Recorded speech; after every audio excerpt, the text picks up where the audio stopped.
At the bottom, it's UT in Fred Siegel. You have luxury healthcare products. In Las Vegas, you have a vending machine where you can buy a trip, a Ferrari, and anything else you want in between in the vending machine, yes, as I'm sure we all do. You have bike stop, top left. You can buy items to repair your bike right away. And you even have a rig to attach the bike so you can fix it yourself. And this is Sweden, Green Cross. You can buy OTC medication straight out of the pharmacy without queuing. So the vending machine is a huge, huge opportunity and is growing. You see vending machines that deliver hot pizzas, vending machines that deliver gold, a whole bunch of things. Vending machine.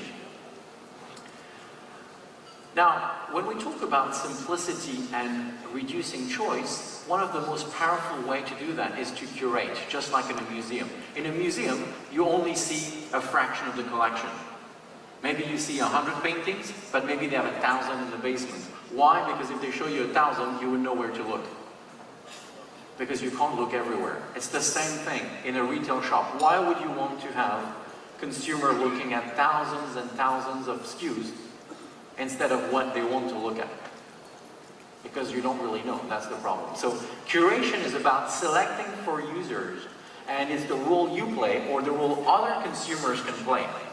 And just a couple of examples.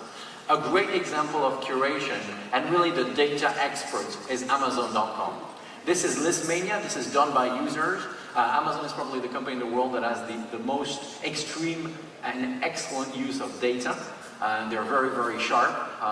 They know exactly what happens. They know exactly that if a page takes more than 2 seconds to load, they're going to lose 35% of their consumers. And they know exactly that if it takes more than 1/10 of a second to show you the price, they will lose 1.3% of their consumers, and all of these things in between. And so here, Listmania, this is done by consumers, and you just list the items you like in a particular topic. It's a great way to get people to engage with your product, with your platform, without interfering with it. On the right, you have a small example from stores called Rank Queen in Tokyo, in Japan. There is a chain of supermarket called Tokyo, and they take the top seller, the top 5 sellers, and they put them in these Rank Queen shops. They are all in the subway, the largest subway stations in Tokyo. So people are very busy, they come back from work, and they don't want to have a huge selection, so what they go there is they're able to buy the top selling, top 1, 2, 3. 4, 5, depending. You don't have to think too much. Yeah? You buy the number 1 because affiliation is a big deal in Japan. Or if you're a rebel, you buy the number 3 item. Always possible. So curation, very important. Social shopping is becoming massive. You know, social media would be an entire separate presentation. We spend a lot of time talking to clients about this. But social shopping is becoming a big deal. It's the way that brands are enabling themselves to connect through Facebook or other means, Twitter, etc., to bring offers and deals to consumers. So you have a few examples. Polybor enables consumers to do kind of collages of the products they like, and they can link it directly. Friend Store from Levi's is basically you connect on Facebook, it downloads your contacts, you tell which contact you want to connect with, and you create your own store, in effect. And there's a store in Brazil called Magazine Luiza. They sell to the poor, they sell electronic goods and white goods to the poor. They have amazing credit facility, they have a very short approval process. But the other thing that they're known for is that they have stores with no products. Their stores only have computers. Every product is available in a 3D representation. And one of the programs they have is that they make you the retailer. So if you want and you live in a favela, but you're somebody that is known in the community, you can become their local representative. And you can basically sell these products to your friend and you get a small cut. And it's a great way for social development. And you know, it's very applicable in markets such as this one.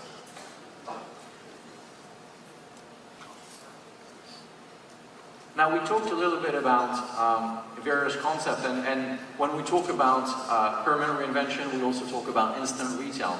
Instant retail is the fact that building a mall is expensive. We're here in one of the largest malls of Asia, fantastic, huge. It's a very, very expensive endeavor. However, you could have a competitor selling the same brand as whatever brand you have here, just across the street on the parking lot, because they could set themselves up with one of these.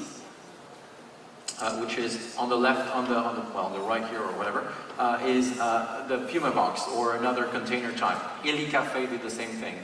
In fact, there's a mall that has just opened in London, only made with containers. And these repurposed containers are fantastic, very versatile. This is Puma selling the latest kicks, the latest Puma styles in Singapore. They were also in Shanghai and Tokyo with the same product. And they connect with a local retailer that provides the back end and the infrastructure, and then of course they can deliver.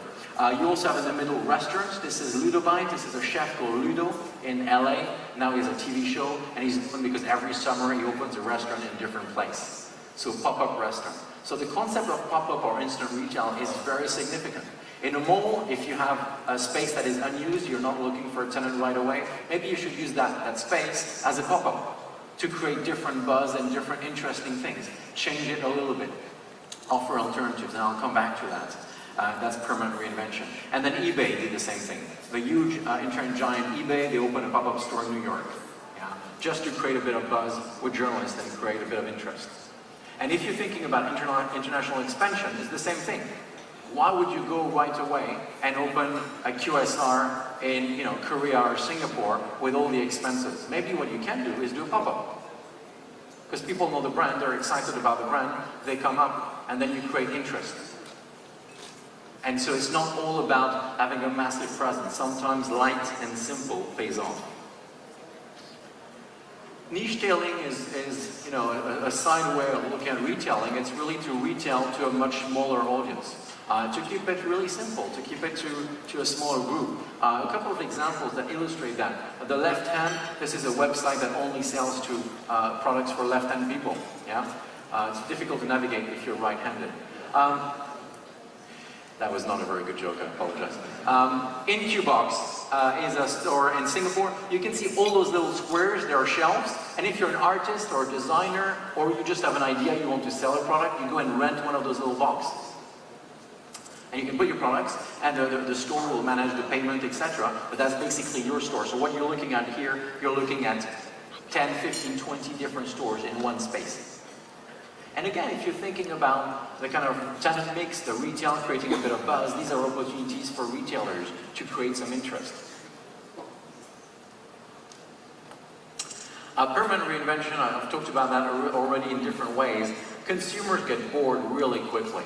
And you need to create excitement. It doesn't mean that you have to change all the time, but it means that you should really think about how you revitalize what you're doing in terms of layout, in terms of store organization, in terms of colors and smells, and all these things. Creating interest, intriguing consumers, getting them to come in your store if you're not able to get to them. Just a couple of examples. At the bottom, you have a store called Grand Opening, and Grand Opening is a small store. It's a family business in New York. They were a ping pong hall, you could rent tables, then they become a wedding chapel, and then they became a movie theater.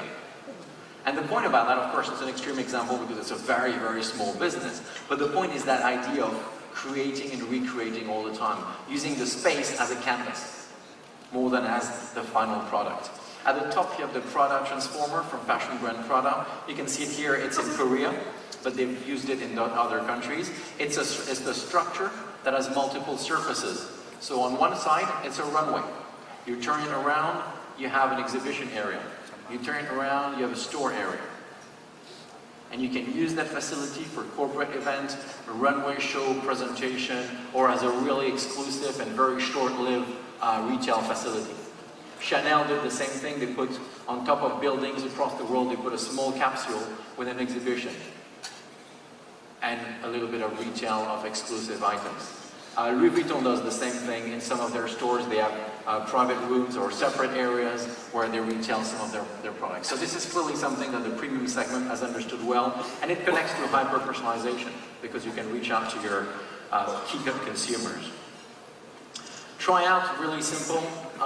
Try out, people love new products. I mentioned innovation. People love new products, but they don't necessarily want to take the risk, and so you should think about it. A couple of examples here. At the top, you have a company that delivers samples in subways, etc. The bottom two are interesting, similar concept. El Cafe, you go to a coffee shop, you buy an item, they give you little tokens, and you can redeem these tokens for product samples that are provided by brands.